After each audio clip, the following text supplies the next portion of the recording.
ఎవరు వచ్చినా రాకున్నా బీఆర్ఎస్ కు భయం లేదని మల్కాజ్గిరిలో గెలుపు తమదేనని అన్నారు మాజీ మంత్రి మల్లారెడ్డి. బీఆర్ఎస్ మల్కాజ్గిరి లోక్సభ అభ్యర్థి లక్ష్మారెడ్డి తరపున ఆయన ప్రచారంలో పాల్గొన్నారు.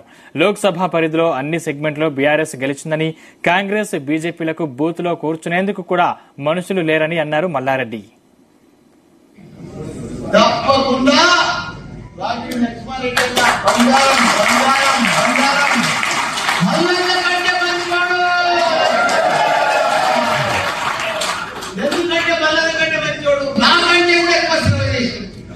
ఎంతో మందికి పేదలకు ఆపరేషన్ చేయించాడు.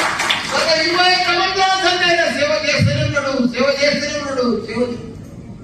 అసలు నాయకుడు ఎక్కడ కూడా మనకు దొరకడం మన అదృష్టం.